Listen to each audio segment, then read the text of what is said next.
안녕하십니까. 세상 읽어주는 남자 이상훈입니다. 오늘은 사업구조 관련해서 말씀드리겠습니다. 어려울수록 결국 중요한 게 포트폴리오입니다.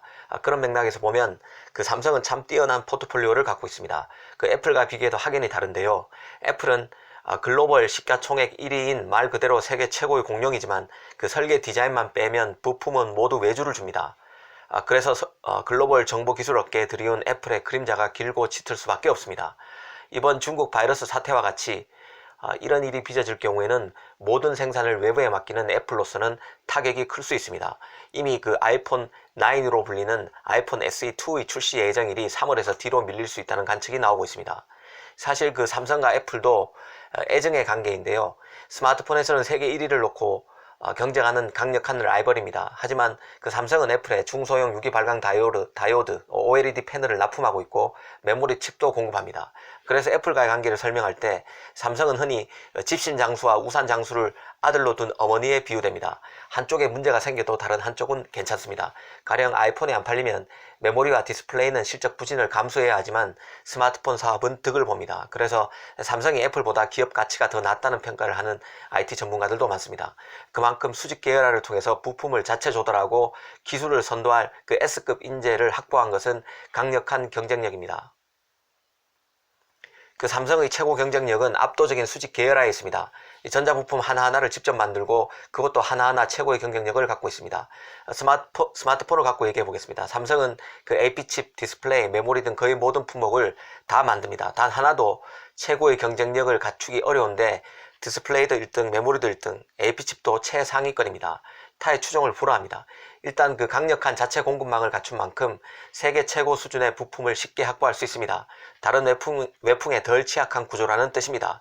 이 다른 공급사에 강력한 협상력을 가질 수 있는 것도 강점입니다. 애플만 해도 그렇습니다. 애플과 스마트폰 판매를 놓고 다투지만 애플에 최고의 디스플레이와 메모리를 납품하기 때문에 강력한 지렛대를 확보하고 있다는 뜻입니다. 기억하시는 분이 있을 것 같은데요. 지난 1919년, 그러니까 작년이죠. 작년 2분기 일입니다. 애플이 삼성에 보상을 해준 일이 있습니다. 이 삼성 디스플레이가 애플 전용으로 A3 공장을 지었는데 아이폰 XE 판매가 부진해서 당초 약속했던 납품 규모에 턱없이 모자라자 삼성이 배상을 요구했고 애플이 들어준 것입니다. 당시 삼성 디스플레이 일회성 수익이 9천억 원이라는 말이 시장에 돌았었는데요. 애플의 잘못된 판단으로 배상한 것이 뭐 그리 대단하냐고 생각할 수도 있을 것 같습니다. 하지만 과거에도 애플은 잘못된 판단을 자주 했지만 어떤 납품업체에도 이런 식으로 배상해 준 적은 없습니다. 애플은 납품업체 입장에서는 갑 중에 갑입니다. 스마트폰 분야에서 이제는 1위 자리를 삼성에 빼앗겼지만 그래도 프리미엄 폰 하면 애플입니다. 그래서 과거 애플의 이런 갑질에 학을 떼는 납품업체들이 많았습니다. 하라고 해서 했더니 물량 주문을 안 주는 경우가 많아서 어려움에 빠지는 업체들이 많았다는 뜻입니다. 그런데 이런 애플이 삼성의 고개를 숙였습니다. 이는 무슨 의미일까요? 삼성이니까 가능한 일입니다. 삼성의 피해 규모가 커서 애플 입장에서도 지속 가능성을 위해 들어주지 않을 수 없다는 판단을 하긴 했을 것입니다. 그만큼 애플도 삼성의 영향력을 무시하기 힘들다는 것을 입증한 사례라고 생각됩니다. 어찌됐든 강력한 내부 공급망을 가지고 있기에 제품 개발 단계에서부터 제품의 최종 단계에 이르기까지 최대의 부가가치를 끌어낼 가능성이 커집니다. 이건 정말 어마어마한 경쟁력이 아닐 수 없습니다. 물론 종합반도체로서 불이익이 있긴 있습니다.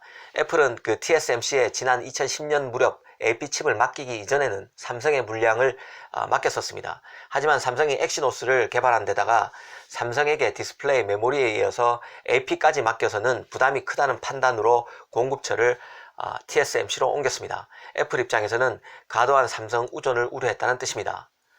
최근 발표된 갤럭시 S20의 경우도 한 국내 IT 전문 매체가 퀄컴이 올해 하반기 삼성 파운드리를 통해서 5G 서비스를 지원하는 차세대 모바일 프로세서를 양산할 것이라는 관측 기사를 내놨습니다.